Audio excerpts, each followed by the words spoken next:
Yeah, I mean, they had me handcuffed to the pole, and I really had nowhere to go. So, it's Well, now you know next time to be more careful what you're putting in the mailbox. Oh, we're on the internet. We're live. We're live to throngs of willing consumers. willing consumers. I didn't know we were running a whorehouse. Yeah, you like how I gave them agency? Yeah, thank you for that. Oh my goodness. You've been blessed with free will. You throngs of people. Oh my goodness. Welcome everybody to episode number 13 of Talking Out Our Ass. It's it's going, we're still doing this. People want to do this, and I don't know why they want to do this. We even took a week off from our normal every other. We did, and now we're like every other. Is that how that works? It can be. I can't do math. It's fine. That's fine. We don't. Who needs it? Math is a social construct anyway. I'm pretty sure they stopped teaching math in like second grade in the South, maybe even earlier. Was that where you're from, the South? No, I'm just assuming so. I stopped learning math in second grade, but they were still teaching it. Oh, you were just like playing with, you were just getting the silly putty stuck in the carpet in the corner of the room there. Is that a euphemism? It can be. Got the old silly putty stuck in the carpet. That's vile. Thank you. Yeah, that's a good job. The whiskey or the phrase? Oh, no, what you said. No, the whiskey's delicious. Yeah, thanks. This is Lil Yumper's Christmas present to me. Oh, Rose's bourbon. It's delicious. Such a good guy. We love Yumper. What a good fucking guy. Just one of the best guys. Well, Stoop, do you want to tell the people what they're about to see? At some point here, we promise our guest is here. I swear.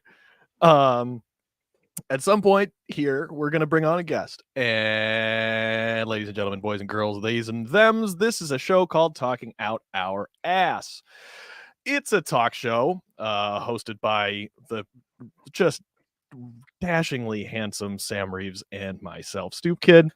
And the way this works is we have a guest on each episode. And here's the twist. We're the interviewers. We don't know what the interview is about. The guest comes prepared with their own topic. The guest decides what we're going to talk about for the next hour. And Sam and I have to formulate an interview on the spot. It's stupid. It's a bad idea. And you're stupid for watching. Yes, you heard it here. If you're watching the show, thank you, but you're stupid. Why? Why are you doing that? Don't do that. What's wrong with you? That's how we make the audience keep coming back. Right, baby. Just negging. Oh my goodness. Well, we do have a show, and why don't we bring on our guest? You may know this man from his time at 670 The Score, but you can currently catch him pretty much every single day on CHGO with the CHGO White Sox team. It is the great Herb Lawrence. Hello, guys. Hey, how you guys doing? It's our live in-studio audience giving you an applause right there. Really appreciate you guys having me. And as I said, I'm on CP time. It's that traffic and the West Loop is ridiculous. And he's sorry about it. He's very sorry. Oh, I spelled it wrong. Oh, no, he just Canadian spelled it. It's fine. Yeah, my fiance is a Canadian citizen. There we go. We got the connection. Perfect. Well, what's going on, man? How you feeling? Feeling great. I had to run up here to get this all set up. My dog is just waiting for me to go outside. So I was like, should I take Ziggy out before? It's like, nah, he can just wait and just chill out. But I'm feeling great. It's a great day. I know I'm losing at the 108 tournament right now. But, when you go against Ozzie Guillen Jr. and that guy brings Freddie Garcia out of the woodwork and, you're going to lose. That's pretty wild, man. It is what it is, man. At least you can just kick back and watch the rest of the carnage, Throwing my support all behind Celeste and Jackie, and hopefully Father Zoe wins today. One of you two wins. Mine's not till Friday. I got plenty of time to screw myself over. Don't worry. Let's go. And I'm thankfully not in it, so Ah, I'm chilling. It's great. I'm having fun helping other people do their fun little things. That brings me more joy than like I would be stressed. I don't want to worry about that. Anyway, Herb, what's this show about today? this show is going to be about, since I was born in 1978, I've lived 1, 2, 3, 4, 5, now 5 decades. And that's what the subject's about. Decades. Which is the best decade that I've lived in? And if you guys, you guys are young cats, you can give your opinion about which is the best decade. My first thing, though, is I am a staunch believer that decades should start with the 1. 91 Not with the 0. Yeah, because Okay. anybody at home right now, count to 10. Right. 0. Right. Exactly. You don't count 0. Yeah, but it would look so ugly because you would, you know what I mean? Because like then the 90s end with 20. Yeah. Like or no, I guess sorry. The 90s end with 0 with 0 with aught. Yeah. And also I believe that millennia also are end on the 2000 instead of 2001. Right, you're saying start at 1, not at 0, because there Yes. was no presumably there was no year 0. Correct. That's fair. Yeah, I think that'd be ugly. So It would be very ugly, but I'm just a pedantic dick, so that's why. listen, you're in the right place, buddy. You're in the right place to be a pedantic dick. Don't worry. No That's what one's you told me ever in high called. school. No one's ever accused me of such things before. But my whole thing is like, I don't know if you guys lived in a good portion of the 90s, but I lived throughout the whole thing. There's no touching the 90s. Like, it is movies wise, like you got some of the greatest movies of all time in the 90s. Like Titanic is in there. My favorite movie of all time, Goodfellas, is in the 90s. Mm-hmm. Think about the golden age of hip hop in the 90s with groups like Public Enemy, Tribe Called Quest, Wu-Tang Clan, and then the whole grunge scene that started pretty much end of 80s, early 90s. So right, late 80s, early 90s, yeah. You and as Celeste points out, the Bulls. We had 6 championships all within the 90s. So I feel sorry for people who didn't experience the 90s. It was just a fantastic time.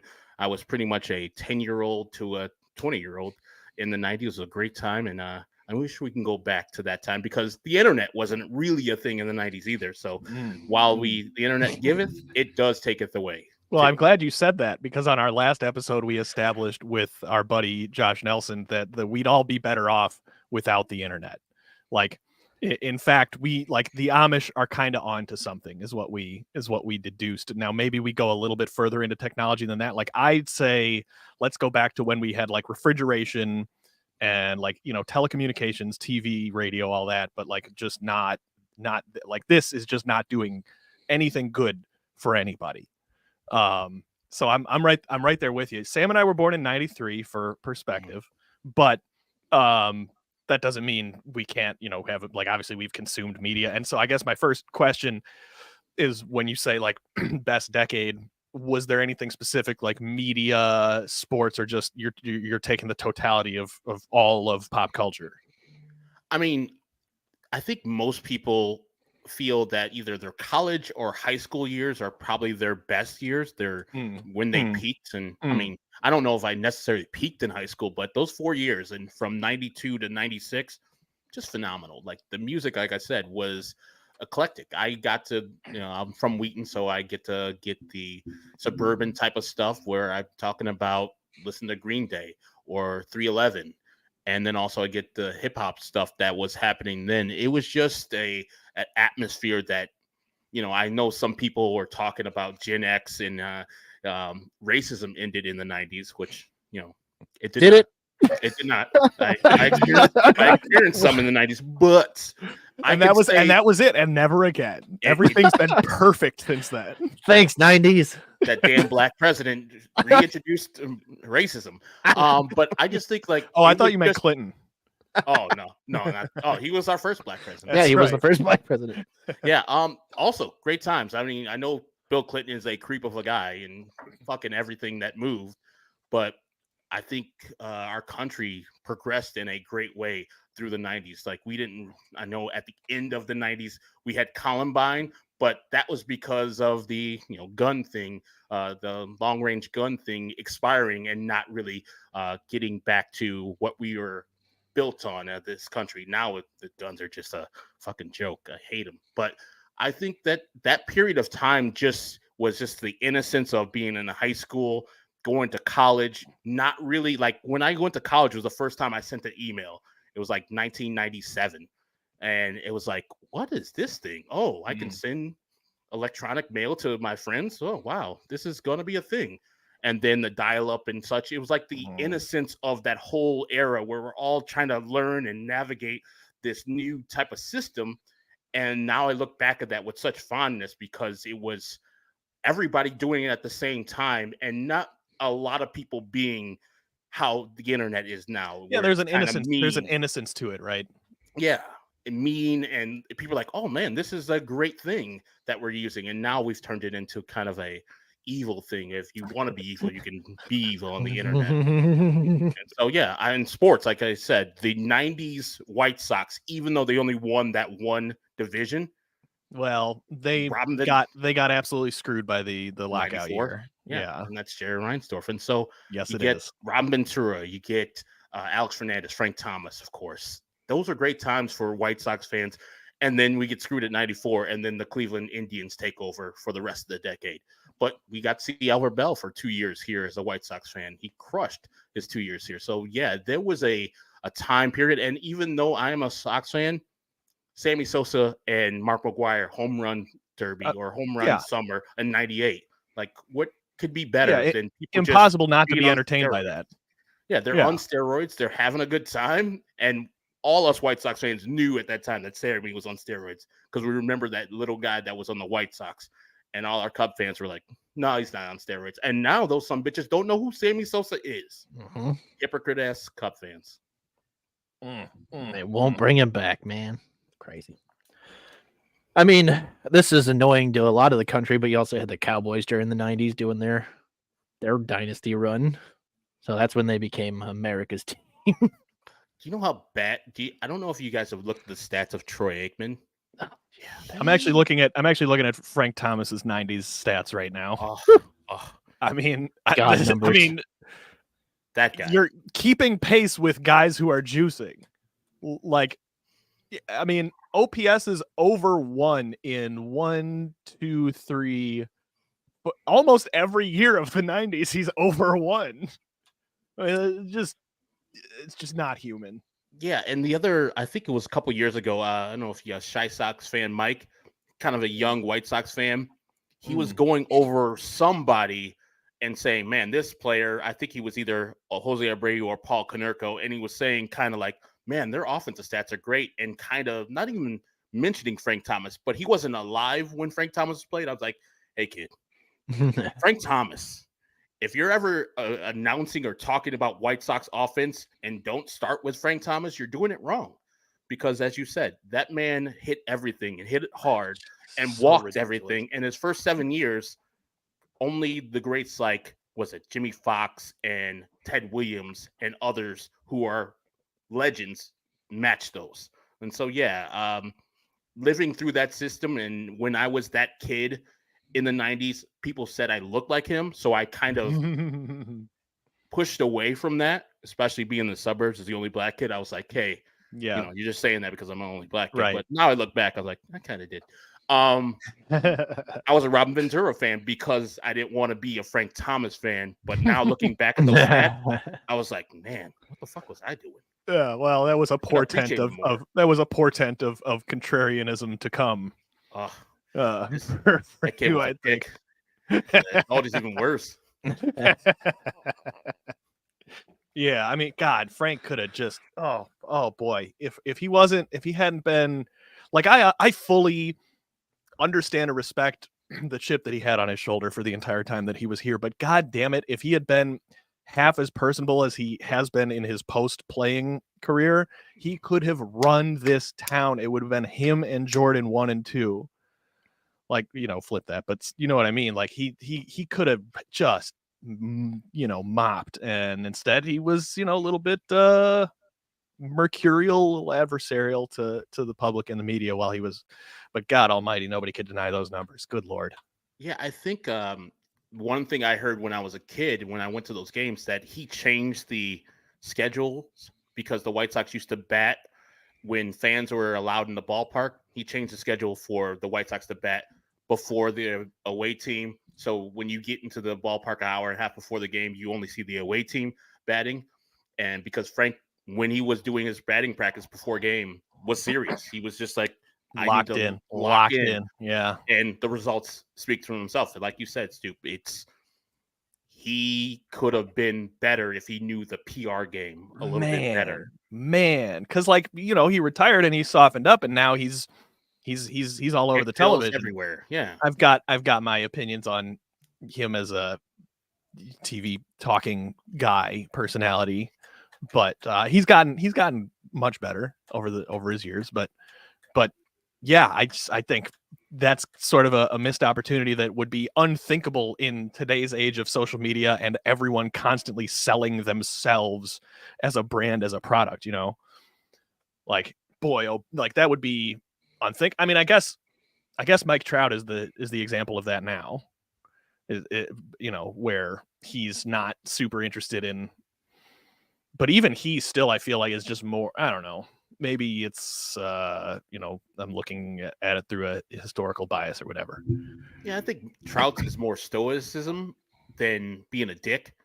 Like, yeah, he doesn't care for the extra stuff because his game speaks for itself, and right. people fawn over it. Like, when he retires and he hangs it up, everybody's gonna be like, yeah, that's one of the best, if not the best player of all time. Frank Thomas could have, ingratiated himself to the fan base a little bit more, because when that 2005 thing happened and then he went away, I remember when Kenny Williams said, "Stay out of White Sox business." Man. There were White Sox fans that are like, "Yeah, Frank Thomas, stay out of White Sox God, business." What? If that isn't a perfect representation of who we are as fans. It's like, I could imagine Twitter at that time. Shut up, Frank Thomas, the greatest hitter that's ever played on the South Side. Exactly. Yeah, and 2005, I'll always remember too that he was hurt like almost the whole time. He played 34 games and still managed to hit 12 home runs. Like, oh my God, the unopened World Series 2005 DVD. Unopened. Oh, see, I've got it, but it's been opened. Worth $20 million. $20 million. Yeah, worth so much that ESPN forgets to mention it. That's right. Do you have a DVD player still? I mean, I have a PS5, PS4 that'll work. I probably won't play that. This so, is yeah, too old. I sort of have an overarching theory on this the topic of what decade is the best or whatever, which is just that, especially for pop culture, especially for music, because it's like something that's very personal to people. Like, and this is some of my friends have heard me go on diatribes about this when their boomer ass parents start off on the old, well, music used to be good and now it's bad, and it's as simple as whatever the music was when you were coming of age, like let's say ages fucking like 11 through 17, like that's the music that you think is music. Like that to you is the pinnacle of music, and nothing else is ever going to compare to that, because you're never going to have the same clusterfuck of hormones and changing mental state and everything to coincide with like when you discovered this band or this artist or this rapper. So in general, I think everyone's going to be biased that way, where it's like, okay, so you were coming of age in the 90s, so like the 90s is the best decade to you. I think that if I had to really, and I haven't thought too much about this, but if I had to think about it, it's probably the aughts or the late aughts, because I was in middle school, let's see, 04 to 07, and then high school 07, and I graduated in 11. So like those, to me, like those 7 years, those are the years when, you know, music peaked. You know, like that's when I found my shit. That's like still my shit to this day. So I think there's, to a certain extent, everyone kind of has that. And what was that music that is your shit? Well, there's not a lot. I mean, It hurts my feelings. yeah, It's there's scary. like I'm trying to think of like popular music that I particularly liked, and something that comes to mind that I talked to my buddy who's a couple years older than I often about is snap music. Like the I mean, obviously like Soldier Boy was the summer in between 8th grade and freshman year for me. So like that, I remember that song just being absolutely ubiquitous, being everywhere. But you know, snap music is like Laffy Taffy, White Tea, Oh man, you know, like that type of shit. You know, what is it? Big Timers. right there. Yeah, yeah. Yeah, like all of that. Fuck, I'm blanking on a lot of the other. Oh, my buddy Theron's gonna kill me. But that type of shit, I definitely I remember fondly as like an era. And you know, I mean, like I was there when like Katy Perry launched her career, and I liked her first couple hits that came out. But yeah, I mean, I also have a lot of like, most of what I was listening to at the time is like too esoteric to bring to air here, because it's all, you know, insane heavy metal shit. But I mean, even the more popular ones, like Slipknot is one of these insignias here. Everybody knows who Slipknot is, and they really like rose to prominence. I mean, their first album was 99, I think, but like that, like 04 to 07 is when they really kind of made hay, and I think they even won a Grammy or something. So, you know, you can count that. Is Insane Clown Posse in that whole thing? Not for me personally, but I think that chronologically they probably coincided. I won't yuck anybody's yum, but I never got that. You and me both, man. I fucking. Oh, you know what? Here's an easier one though. Fucking Eminem, right? Like Oh yeah, late 90s and early aughts is the golden age for Eminem and for like a lot of rap music. And shit, I mean, Usher's 8701 was like 2000 or 2001, and that's like a very formative album for me. My Way also in that 2000. Yeah. Really? Destiny's Child Survivor was like 2001 or 2. Fucking I mean, I when people get to talking about like butt rock, radio rock, like Creed and that sort of shit, Three Doors Down, Kryptonite by Three Doors Down came out in like 2000 or 2001, and like that shit's still, say what you want, that shit's still playing in malls and drugstores right now. It's been 24 years. It never came out of rotation. You know what song slaps? And I'll every time it comes on, I will listen to it to the end. It's Fat Lip by Blink or Sum Oh yeah, dude. 41. Yes, yes, 100%. That's Just such a great song. Yeah. Now I was at when we were Young Fest in Vegas in October when they played that song. How like 100,000 people were just losing their minds. So yeah, Courtney's going to well, we're both going to Vegas for that, but she's actually going to the Why We're Young, because I don't like any of the music that's going to be played there. If Sum 41 would have played, I would have gone to that concert, but she'll be at the actual concert and I'll be at a casino losing money. Hell yeah, that's what you do there. That's the only option. Yeah, man, I'm not a concert guy. That's weird. Like, and especially a big festival like that. Nah, I'm good. Oh, and, yeah, it was a rough day. October, Vegas is probably still hot as fuck too. It's 96 degrees, I think. It's long. It was standing for about 16 hours. You know, it was a long. Oh my! That's literally. Oh yeah, hell. your worst nightmare. That's my worst nightmare. That's actually. Wow. All right. Now, Herb, I wanted to go back to the 90s real quick. Do you remember where you were on June 17th, 1994? I do. I was working OJ. I was working a landscaping job in Naperville. I was still in high school, and I remember that night was Knicks Rockets in the NBA Finals, and I guess the sun went down, so I was going home at that time, so it was kind of like 6:30, 7 o'clock when I got home, and then finally saw what was going down with Al Collins and OJ Simpson in the white Bronco. Whew, friends, it was rough as fuck. And I then as a let's see, 94, so I was probably 16 at the time. I was just freaking out when eventually they had the OJ trial, and of course I'm in Wheaton North, so majority white cats. And it was me and my friend Jason Antonia, Italian cat, where we had open lunch, and everybody was sitting around the TV looking at the verdict for the OJ trial. Man, you would have thought they killed those people, but I get it. I get it, man. Whites were pissed. You could see the brothers underneath the table, like, yeah, let's go. Which is a weird ass fucking thing to do. It is.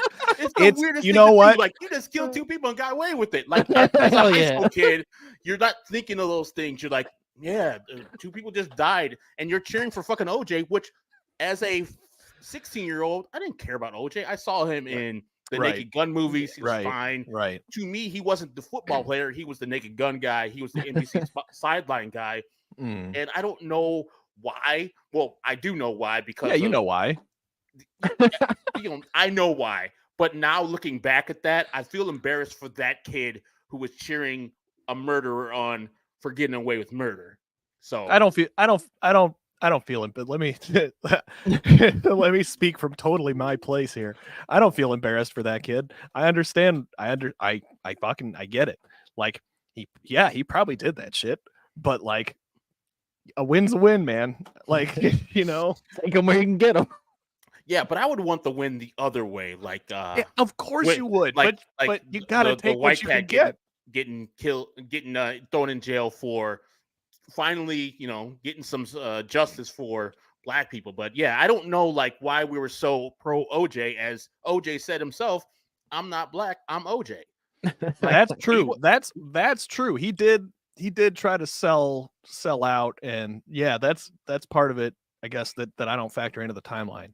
yeah, and so when I see him on Twitter, I'm like, fuck that man. I mean, Well, yeah, fuck that guy. Fuck that guy for 16-year-old sure. was like, yeah, go OJ. Hell And yeah, OJ. yeah, the rest of it, yeah, that 94 day where he and Al Collins, like, man, I was like, all right, OJ's going to jail forever or dying that day. Right. And the fact that he didn't go to jail for that crime is still a mystery to me. I'm glad he had to pay a bunch of money, and I hope the Goldman family and the Brown family are finding some restitution, because yeah, that man walking around now doing Twitter and saying yours truly must be the worst shit in Yeah, the world that's for those that's people. gotta be that's gotta be uncomfortable. Yeah, Yeah. I would imagine. Yeah. So yeah, that kid, yeah, he wasn't a great guy. Yeah, if you haven't seen the 30 for 30 on that, it's great. With the Arnold Palmer playing his final round at the U.S. Open. Rangers just won the Stanley Cup. The Rockets Knicks were going on. Ken Griffey Jr. was tying Babe Ruth's record for 30 home runs before June 30th. It was crazy. Frank Thomas hit a bunch of home runs. Speaking of, he was up there too. I think at the end of the year, he had like 40 home runs when it got canceled in August. So he was him, Matt Williams, and Ken Griffey Jr. were all shooting for the 61. Mm-hmm. Yeah, he had 38 in 94 after 113 games. God damn it. Yeah, I mean that 94 is the big missed, I think, kind of pinnacle for them. Expos White Sox World Series would have happened, man. Yeah, but enough about that stupid fucking team. God damn it. Just makes me unhappy when I think about them. So I take it then. So you're in Herb Lawrence decade power rankings. 90s number 1. What's number 2? 2 of the 80s. Like, I only experienced the real 80s from the Bears winning in the Super Bowl. I was a 7-year-old kid in 1986, and that day I literally remember what I was eating. I was eating like these Tyson chicken nuggets Let's at my go. grandmother's house with my uncle, who was still only a year older than me, and watching the Bears just dominate the Patriots. It was great. And then just look at the movies. The 85 alone was just phenomenal. Like, you have, I think E.T. was in 85. Back to the Future was 85. I think Teen Wolf was in 85. There was a lot of good music, movies, everything in the 80s. And I think also the innocence. I was a child. So everything Right. about the 80s, and the Bears were good. Like, not just the 85 Bears, 86 and 87 Bears went to the playoffs. They should have won more championships. The White Sox were not good in the 80s, except for that 183 year. 83. And I wasn't a fan at that time. I was actually more of a Cub fan because when they won in 89, I remember I had went to a couple of those games in 89. So it would be 90s, 80s, probably 2000s, then 10s and 20s. I don't even put the 70s in there because I barely. So, I mean, I'll like, since I don't have the option of looking at the like 80s with nostalgia, I would probably like culturally, I'd probably rank the 70s above the 80s just for my personal music taste. I'm a huge Earth, Wind and Fire fan, Stevie Wonder fan. Oh, yeah. Like there's a lot of my like formative music comes out of the 70s, I think. Were And songs of the Key of Life in the 70s? Yeah. And even late, even I believe it. Yeah, I'm almost certain. And even late 60s. Like, well, I guess, a lot of those like late 60s bands put out a lot more music in the 70s. Obviously, Stevie put out goddamn like 100 fucking albums. It's insane. Just I didn't realize how much of a genius Stevie Wonder was, because when I was growing up in the 80s, oh man, I just called to say I love you type of stuff, and it was like it's sing-song radio stuff. Exactly. Yeah. That types of no dude, but like you listen to Intervisions. Oh, living for the city is like super like woke, especially for the time when you go back and listen to it now. The song, and that shit still hits. Thanks. Like the song that I like, probably top 10 Michael Jackson song, Can't Help It, which is from the Off the Wall album. True. Stevie Wonder, he wrote that song. Like, true, yeah, but the 80s, you raise a good point for the 80s, is the 80s does have Michael in it. I mean, and multiple that albums, carries like weight. 3 albums, right? Yeah. Off the Wall, Thriller, and Bad. Yeah. I mean, goodness gracious, the man killed. I mean, he didn't have to make anything. He really didn't have to make anything past Thriller, and like his legacy would still be the same as far as I'm concerned. I mean, we had Prince too, didn't we? Yeah, and yeah. I mean, I never, I never gave Prince his proper due listening wise. I like really only know the hits, but I know that people are enamored with him and think that he was the greatest. And that's what the 80s were too. Like, I don't know if there are probably people who have crossover with Prince and Michael Jackson, but I remember distinctly that you had to choose. Like, pick your team. Michael Jackson or Prince, and I chose Michael Jackson. And all my Prince fans, friends, are like, "Hey, man, Prince is a musician. Michael Jackson is an entertainer. So you're choosing the entertainer instead of the actual guy who's making the music and can play everything." And I don't necessarily like Prince as much as Michael Jackson, but I recognize his genius. It's kind of like Bruce Springsteen. Like, I don't like his music, but I understand why people like Bruce Springsteen. Same thing with the Beatles. Like, I understand why you like it, but it's not my thing. Yeah, I'm right there with you on both of those things for like 100%. And it's just funny because you're talking about choosing your team between Prince and Michael, and I'm thinking like you're probably the same age when that's happening as the age that we were when you had to choose fucking NSYNC or Backstreet Boys. It's like, I was thinking Edward or Jacob, but that's fine too. No, that's a little because we were already in high school when those Twilight movies were happening, but sure, it's just the difference in stakes, right? Between NSYNC and Backstreet Boys versus Michael and Prince. Like, hey, all four can be compared as musical geniuses. Okay. Yeah, I mean, I love NSYNC. I love all that music, but like they straight ripped all that shit from black artists like 5 years before that. Yeah, and it's weird that when NSYNC came out, I probably was in my late teens, early 20s. And so as any young boy ew, that's terrible. Yeah, We don't right. like that. That's And for chicks. then I Yeah. turned the music on. I was like, this JC Chazé. This motherfucker Yeah, can like sing. this is actually like these motherfuckers can sing, and this shit's like Yeah, kind of funky. man. I still rock with NSYNC to this day. I do Hell too, yeah. man. I do too, man. But it comes with a certain I got turmoil, you know, Mhm. because when I was a kid, of course, I didn't have the fucking context, but now I understand, like, New Kids on the Block, New Edition, Boys to Men, like, these were the groups that made this sound. And Mhm. then studios went, okay, we can make a lot of money if we made this exact same music, but with white kids. Yep. And they found the most talented, you know, I mean, they found the most talented white kids they could find with Justin Timberlake and all those guys. And they made a fucking killing. But it's like, it's the exact same music. It is, and it works. The formula Man, works. Whoever so came good. up with the formula, it works. As a grown 45-year-old man, I still listen to No Strings Hell Attached. yeah. Hell yeah. I do too, man. We have that shit on in the car not too long ago. Like, I'll still bump because the production holds up. I mean, it just Mhm. sounds expensive. Like, it's great. And that, Roxy I guess says that, George Michael. Yeah, Mhm. I'm still a big George Michael fan. Yeah. We kind of knew he was gay back in the day. What? Like when the Wake Me Up Before You Go, I was like, you are yelling that you are. And then when he came out with I think it was Oh, dude, fucking Freedom Queen 90. too. Oh, Queen yeah. it was Oh, yeah. all there Queen's in the 80s, huge. right? I mean, yeah, the 80s is kind of OP with music, I think. I make a lot of enemies when I talk about the fact that, like, I have some kind of a personal issue with 80s movies that I've never, like, a lot of them just don't hit for me, Mhm. or they just have they all have a specific, I don't know, staleness to them to me that like the John Hughes movies is what I always think of, and maybe that's 80s, right? That's right in the And that is the 80s. That's the Brad and Day. I don't know, I feel like you've seen one, you've seen them all type of thing.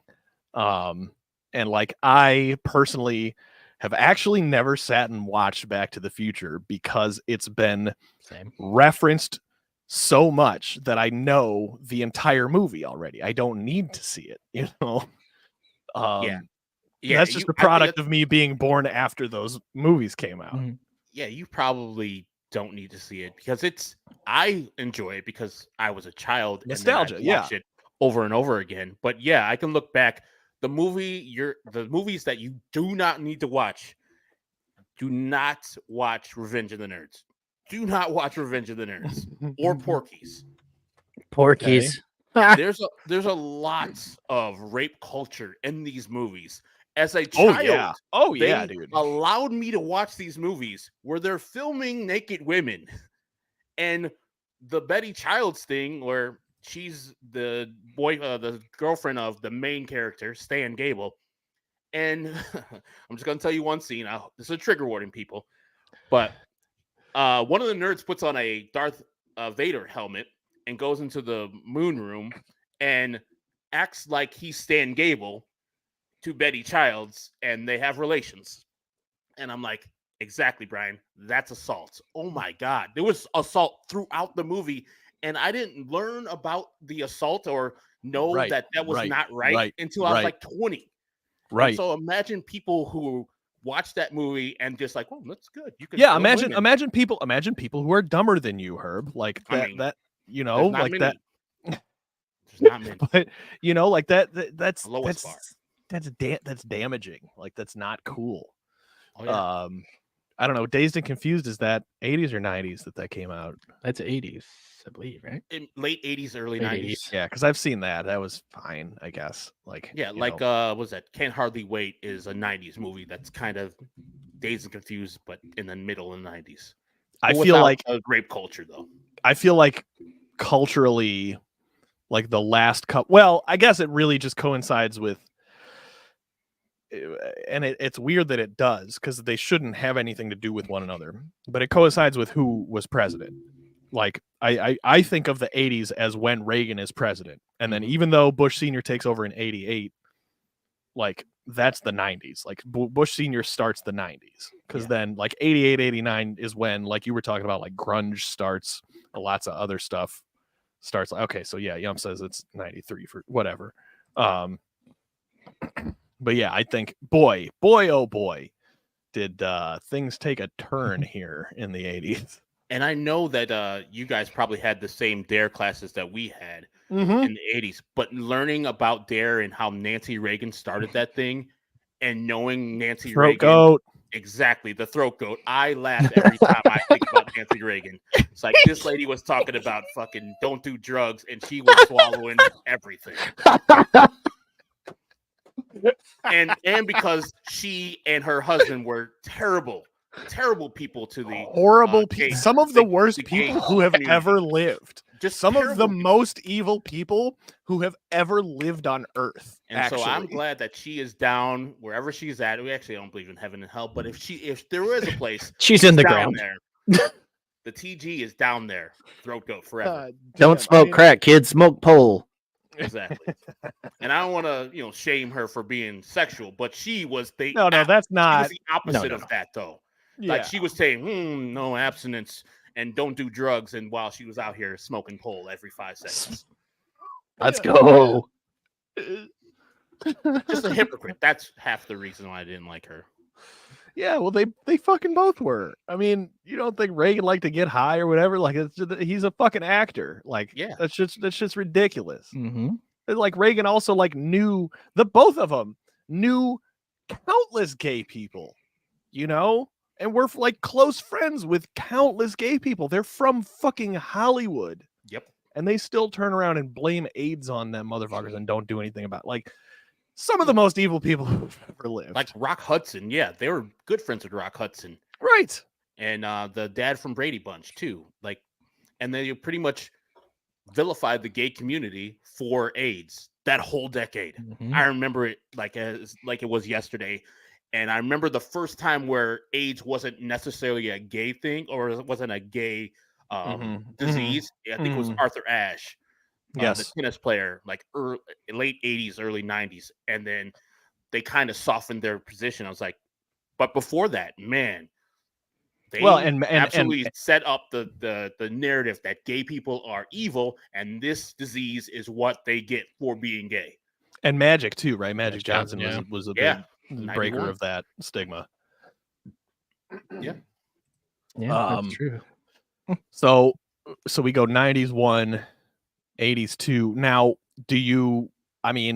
what kind of a weight in this list that we're creating, because we just kind of got political for a second, do the politics of the decade play a role in this?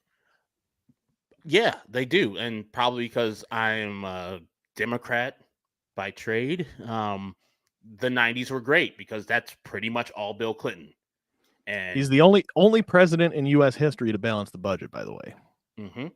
And so you see, we already talked about the 80s, good decade, but also vilifying both blacks and also gay people. But you have the Bears, you have other things offsetting those things. The reason why the 2000s are great for me, of course, the White Sox, but that's when I started my career in radio. And that's where I got to meet some of the greatest people that I've ever met. And it was a great decade for that. But, Bush Jr. sucked. Absolutely sucked. But we get 2008. And as a black man, it was one of the greatest days in my life when I saw him get elected here in the city of Chicago. It was like the best and the most eye-opening thing. Like, you can be whatever you want to in this country. Because before that, I was like, that man's not going to make it. They're going to give the war hero, which if John McCain would have became president or Mitt Romney after that, I would I don't like it, but these guys are get it. Yeah. Good people otherwise. They're not going to try to ruin the country. Let's not go crazy. They're they're people. I mean, they're going to do other things, but they're not going to be They're not Trump. They're not Trump is what you're saying. What you're saying is they're not Trump. And that's what I'm saying. People with the hyperbole back in the day, that's going to be really bad. It's it's going to be bad, but we've lived through a Republican presidency, and it's going to be like Bush.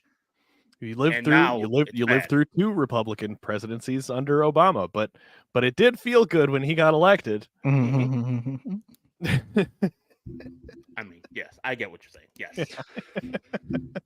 I want to get to a couple things here that we missed. My wife asked, do you guys feel like kids had more freedom before the internet boomed? Felt like us kids were playing forever back then. Yes. I remember we had a half day our first day of school. I literally went to school at like 7 o'clock. It was middle school. And I didn't see my mom until 9 o'clock that night. It was August, the first day of school, of course. And I don't think kids can do that. I didn't literally call my mom. I came home at 9 o'clock when the lights came off or the sun set. And she's like, hey, here's some dinner. Didn't say a damn word. Didn't say, hey, where you been all day? That's where the freedom. We used to go far, steal a lot of shit. I don't know if you guys know what hood ornaments are, or if you had hood ornaments back in the day. Absolutely. Man, we used to steal a gang full of hood ornaments back in the week. You make a chain out of it? Oh yeah, that was the shit. Let's go. That was the shit. Some guy's in his living room in Wheaton right now, like this son of a mother. Like, my Mercedes Benz is gone. Yeah, well, fuck that guy anyway. If you're listening, some guy, if you're listening, guy whose hood ornament got took, fuck you. I hope it happens again, bitch. I hope it keeps happening. Like, what the hell is who's stealing my Buick LeSabre? Oh no, but not yeah, the we had LeSabre. freedom. Like it was great. We had freedom to do whatever we wanted to. And our parents, well, my mom was working all the time, so it's not like she didn't care about me. She's like, go out and do things. Yeah, man. I don't want to see your ass. Fucking keep yourself busy, so I have some peace over here. Shit. Exactly. She had 3 kids when she was before she turned 22, and I was the last one. So she's like, yeah, get your punk asses outside the house. And so, yeah, I think that people are way too, and for good reasons, too like clingy and helicoptery. Right now, as parents, let kids be kids. Let them, scrape their knees. Let them be injured every once in a while. Let them experience some life. Yeah. Okay. So here's a question, right? Because the reason that people give is like, well, it's just so crazy out there nowadays, and there's people abducting kids, and there's fentanyl and all this shit. Do you hasn't there always been danger? Like, it's in our Halloween candy. Like, do you think there's more inherent danger out there for the kids now, or do you think it's just motherfuckers being manipulated by the media? I think it's more visible, like because of the internet. Because you see everything all the time, right? Yeah. Like, do you think there's actually more? No. Thank you. As Sam said, like we had to check our apples or candy for razor blades inside because people are trying to kill you kids. And now people are trying to give you drugs, which is weird.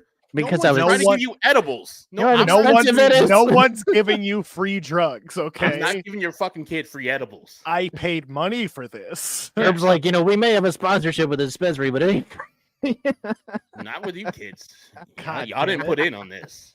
Put in on this, kid, and I'll give you some.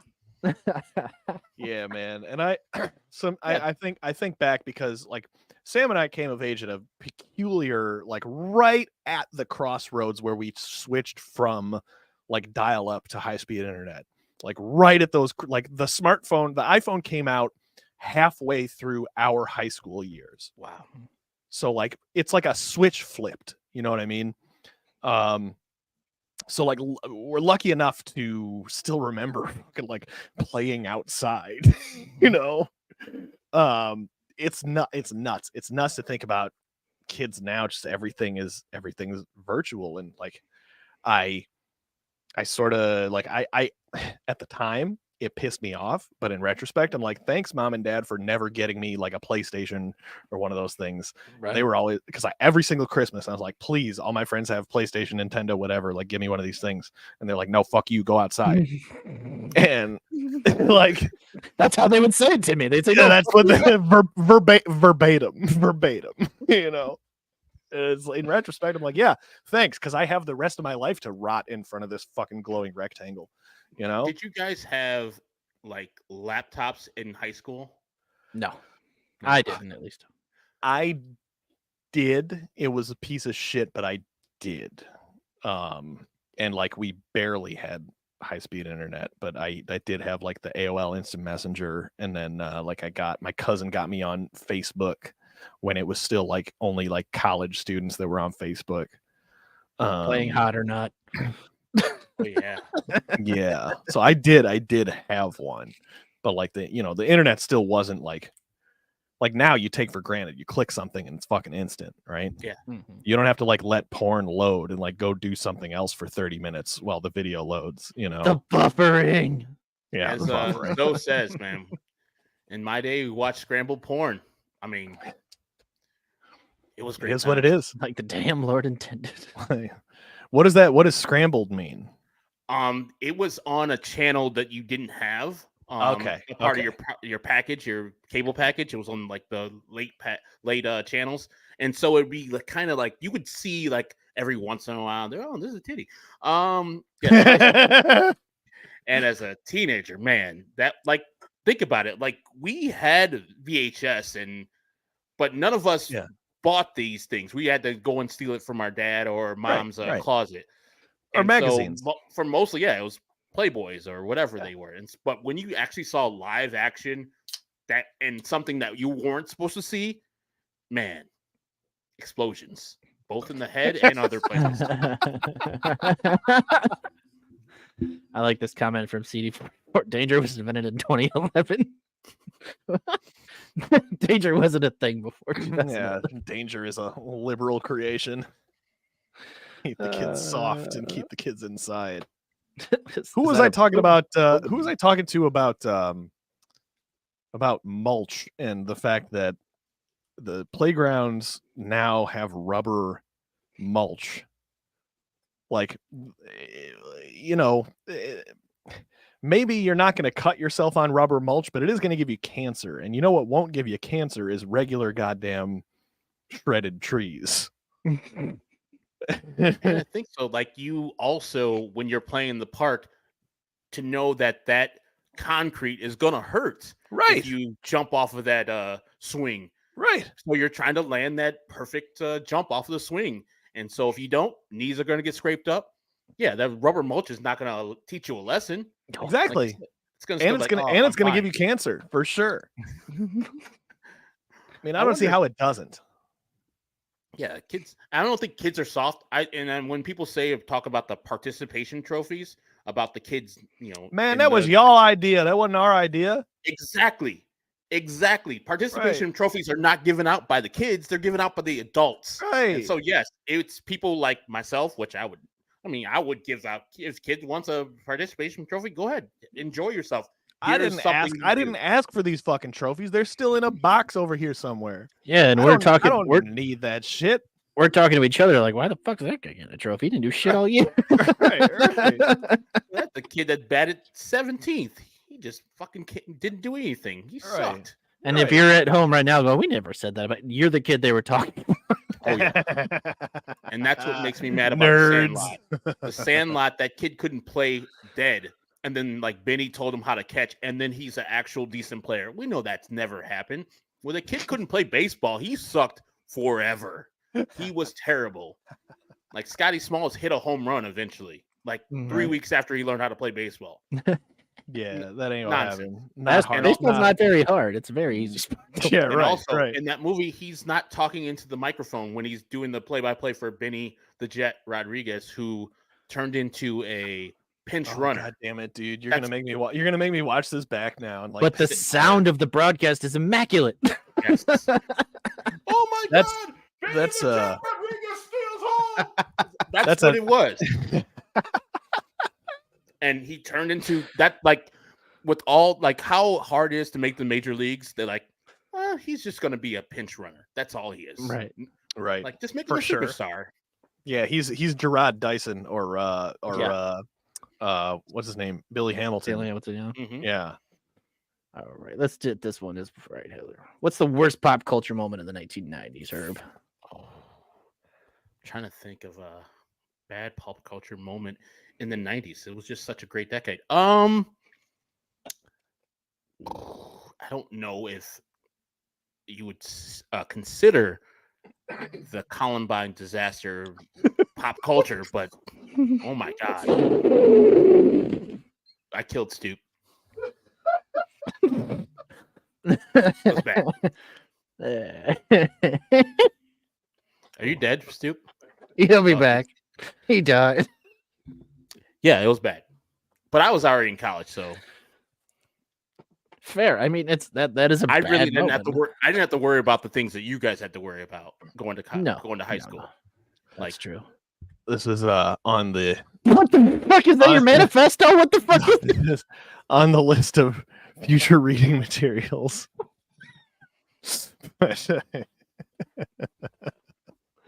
If you read that on the CTA in the city, you might not make it home. Yeah, I'm not gonna read that. I'm not gonna read that book in public. why I was not? like, what the fuck are you doing? I'm not trying to learn. I'm trying to, see what happens. I'm trying to study. Yeah, no, I mean, I'm not getting the play-by-play here. it's about how like this like that created like what Herb's talking about that created a playbook for how media covers those things and how they do a disservice to etc. Ska. Why do you hate ska? Ska was great for 3 years. Ska. I mean, I never fucking understood ska, but I certainly know. We certainly have mutual friends who are crazy about ska to this day, and God bless, live and let live. Andy raises a good dollar. A big bad voodoo daddy and Yeah. cherry popping daddies. Herb knows his ska, man. Damn, yeah. How about Mustard Plug? Not them. No, okay. That's the only ska band I remember. What about Nirvana? They were a ska band, right? I do like this. Earth, Wind, and Fire, Chicago, famous ska bands. Yes. I like this from Andy. Read that book. No, read it in public. Nobody will sit next to you. Yeah, right.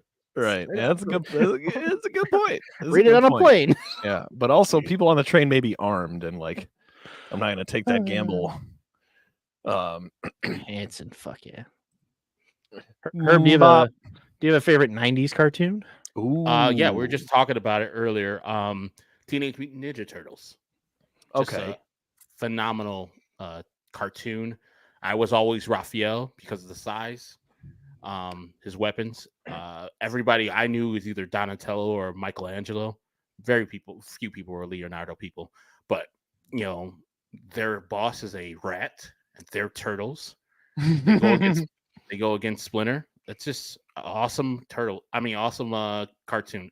Turtles the 80s. Okay, maybe. Well, they still showed it during the 90s. Well, okay, so television. let's I mean, because our frame of reference for 90s cartoons is probably skewed towards the later half of the 90s, but this came up in trivia last week.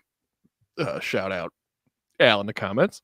You had Ren and Stimpy, Pinky and the Brain, Beavis and Butthead, and then on Nickelodeon, Hey Arnold, Doug, Rocco's Modern Life.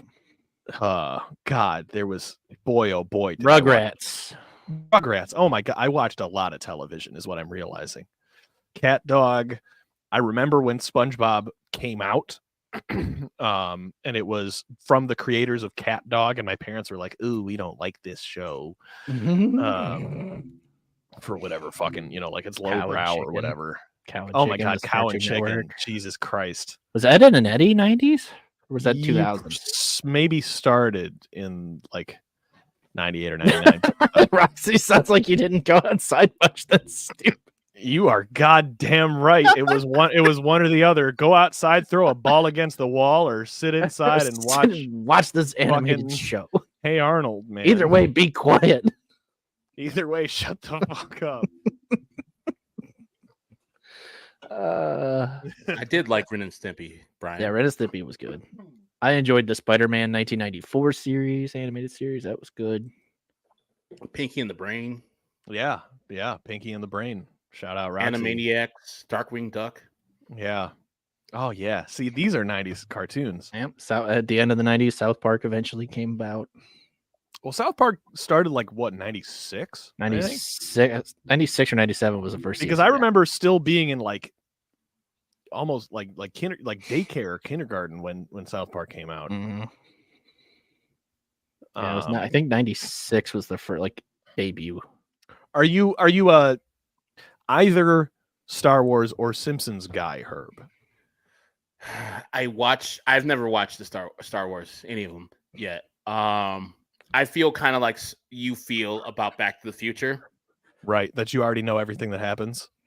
And I brought this example up, and Hub Arkish, who used to work on the score, still kind of does, cussed me out on the phone, pretty much on the side at the score About Star Wars. Yeah, because I said on the air, I was like, I've seen the movie Spaceballs. I'm good.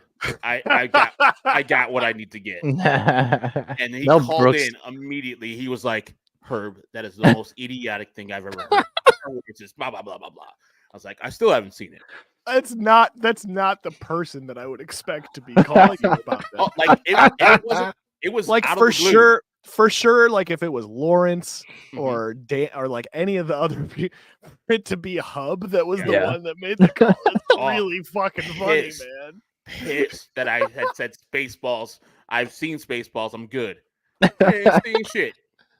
That's my favorite one. They got the pick. Oh, just a great movie. And I didn't know that was Mel Brooks until way too late. And then Yeah. my friend McCaffrey showed me, I think, probably the best comedy of all time, Blazing Saddles. Mm. And I was like, this is genius. I was so hesitant to watch that movie because it was an old movie that was made before I was really into movies. I think in Yeah. the 80s or late 70s.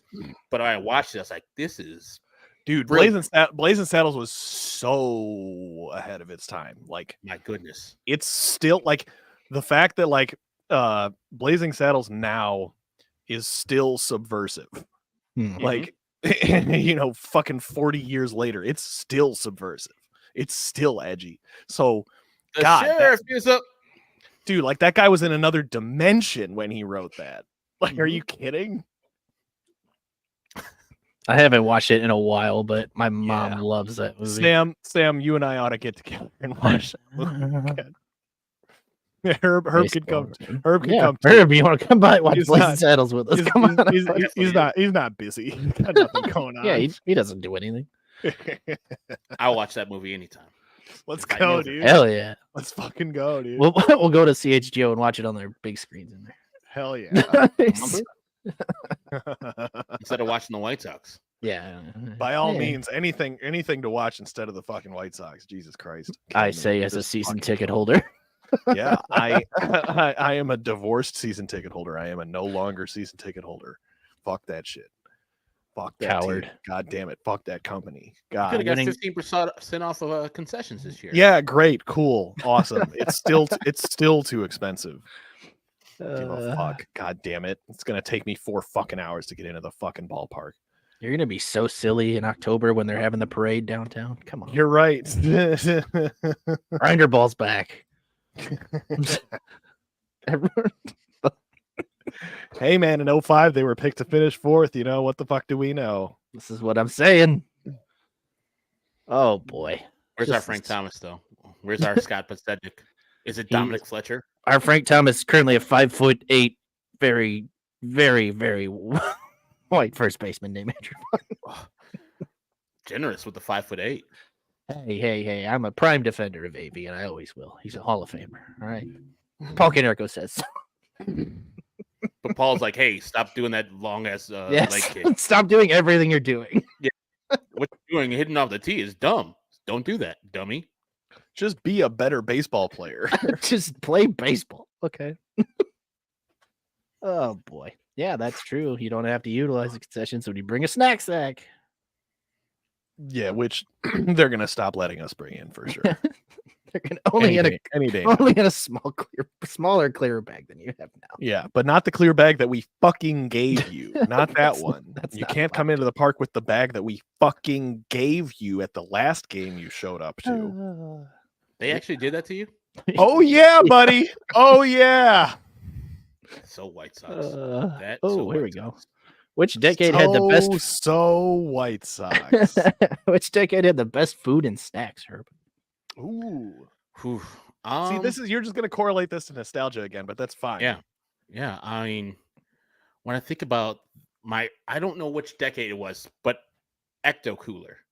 High Seas Ecto Cooler. They just talked about this on the Bums show. Was that last night they talked about this on the Bums? I think so. They had like the 3 selection. It was the Mondos, the Kool-Aid Bursts, and I don't remember. Was the other one that one? Maybe. Yeah. And they said they disqualified Ecto Cooler because everyone would have picked that one. Oh, that's right.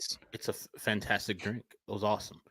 And then the guy who just passed away, Richard Lewis, I know him as Buku or Boku, whatever the drink was. They were like juice boxes for adults, but as a child, I was like, these are delicious.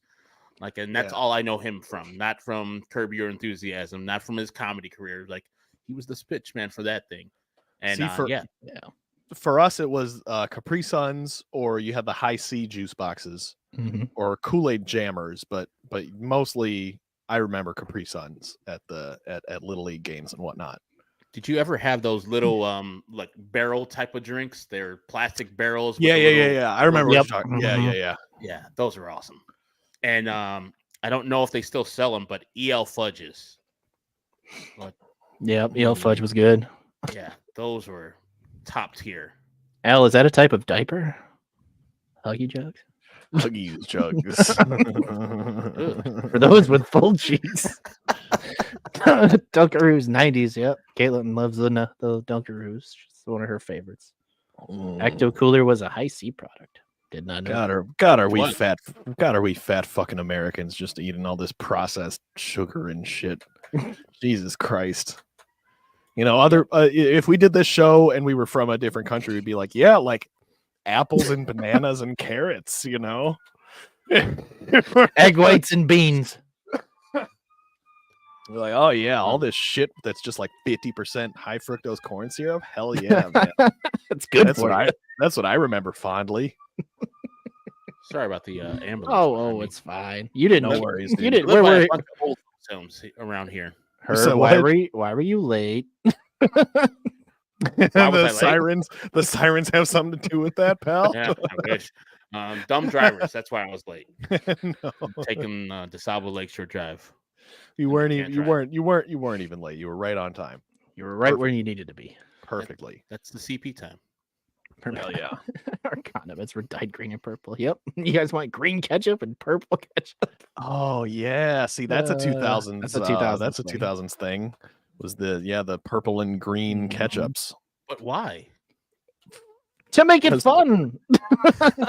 It's like, you know what? Honestly, that's a great question, and it's probably why the product didn't last, because no one can actually answer that. Kind of like that Halloween Whopper was like black and was making people shit bright neon green. Yeah, yeah, man. The hell of a superpower. Hell yeah. Eat this black cheeseburger, you'll shit neon green. Like, I don't understand. What I didn't understand is why there was such a public outcry about that, about like people were shitting green. Like, why don't you keep that to yourself? Like, what? Like, also, like, why are you offended by the color of your poop? Like, just flush and also, it. And it's why fine. are you looking at your poop? Right, like it's over with. It exited you already. It's done. If you're checking to see, you know, if you got some corn in it or something like that. Yeah, like what? Like what are you gonna eat it? Like, why are you concerned with your poop? Just flush it. Back. It's over. Very impressive, Herb. Very impressive. You hated that. That's why I didn't feel good all day. Yeah, but you didn't feel good all day because you ate Burger King. It's not because of the color. That's true. Of the sandwich.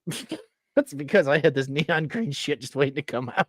Right. Like, by the way, have you ever been to a Burger King lately? They are so trashy. Like, man, they're about to go out of business or something. Man, Herb, they're closing everywhere.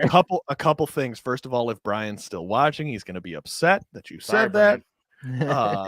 I just did Brian's draft podcast where we talked about fast food extensively. Fast food is the number one thing in my life that I'm passionate about because I'm a sad person with a miserable existence. But yeah, Burger King's not good. I agree with you completely. It's fucking not good. I have it like once or twice a year, and then I remember why I don't eat it regularly because it fucking sucks. It's not good, and it makes me feel bad. And I eat a lot of garbage, so like I have a high threshold for what my body can tolerate, and yeah, Burger King's like a once or twice a year experience for me because yeah, you're right. It's not good. It's not good. You're not having it your way. Yeah, I don't know who's having it their way, but it's not me. Yeah, I didn't like Burger King from the beginning because I know Brian will probably understand this reference. There was a nerd named Herb you had to find at Burger King's in the 80s or early 90s where, having being named Herb, I was like, oh God. And he's a nerd too. I already have the damn name. And you're making him this nerdy dude. And so I was like, fuck Burger King. Ever since then. Nerdy Herb. Understandable though, man. Yeah. What's that say? Herb, did you ever have a cool lunchbox? I don't think we didn't have a lot of money. So no, we just had either free lunches or communist, like cheap lunches, like $2. You had a little punch card and they would the cheese sandwich. The cheese sandwich is what I remember. Yeah. For what I remember from grade school is the cheese sandwich. You get 2 slices of cheese on white bread, and that's your fucking lunch. You get a chocolate milk with it, and the bread was cold and hard. Oh, yeah. Dude, it was all awful. But yeah, cheese core sandwich. Memories unlocked. Oh man, sucks. I wish I had a cool lunchbox. Yeah, because all the rest of my classmates had their nicely packed lunches while I had to go and get the free lunch. Yeah, man. No, wasn't nobody packing lunch for me, dog. I had to just eat what they gave me. But on special occasion, when we went on like field trips, my mom would go to a place called Augustino's in Carroll Stream and get me like a American sandwich, like a ham and cheese with mayonnaise. Hell yeah. And some chips. Like she would give me that instead of, because you couldn't have the free lunch at that time because we were on a field trip. So I remember those vividly. And Augustino's is the shit. Hell yeah. Yeah, no, I remember field trip meals. You chose, you get a peanut butter and jelly or you get a cheese sandwich. Those are your options. Everything else, no. You're not allowed to eat cheese sandwiches, that Stu. Huh? Were they feeding these cheese sandwiches on field trips, Stu? I don't remember now. The Robert Crown Center. That's actually literally down the street from me. Yeah, but I'm on the Skokie side, so same thing, just different demographic makeup. Yeah, man. Oh gosh. Well, so we've established the 90s win the decades battle, at least for this group. Like, I'm not going to push back too hard against that. Like, my favorite art probably came from the decade after that, but I mean, our guest laid out a convincing sort of array of between sports, media, politics. It's tough to argue, man. I for sure, like, objectively, economically, the 90s were probably the best time for the United States anyway. Because it's right, like, Clinton sort of fixed a lot of the things that Reagan put in motion that, of course, ended up being much worse. But in the 90s, you didn't feel the effects yet. So, yeah, and I was okay. A child, so it was all good. Right. And he was a child, so it's all good. And having sex with that girl. You did not that. Have sexual relations with that one. That whole whatever, that Star Report, man, that was like fucking reading romance novels back in the day. They got deep into that Star Report. It was good. Oh yeah. Oh man. As I was probably I'll have to give it a 18, read. 19. I mean, he was, fucking a intern, which was kind of bad, but it was consensual. So, but very, very graphic. They said a lot of things. All right. I'm going to go find that. And then I'm going to read my Columbine book. And then I'm going to read my Columbine. You got both of them, like the Star Report, Columbine. They got to balance each other out, right? Which one's going to have you coming down from the other one?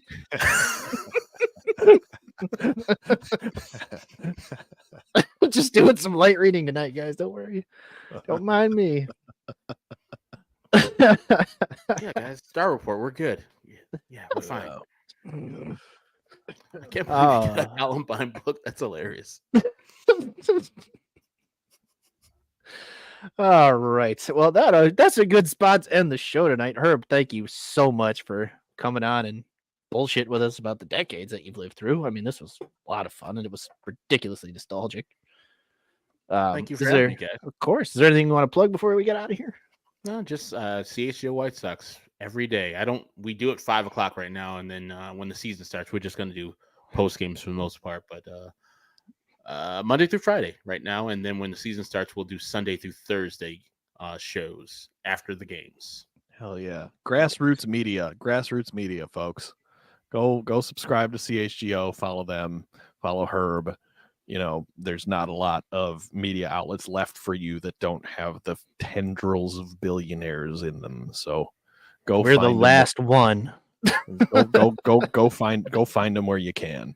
Yes, get us now before we have our tentacles of billionaires and VC people gunning into our money and That's telling us right. to do different things. Get in on the ground floor. Those jerks. Get it while it's here. And did Caitlin, your wife, say she never had BK? She's never had a BK burger. No. Oh fuck. She was a big chicken fries girly. Oh, okay.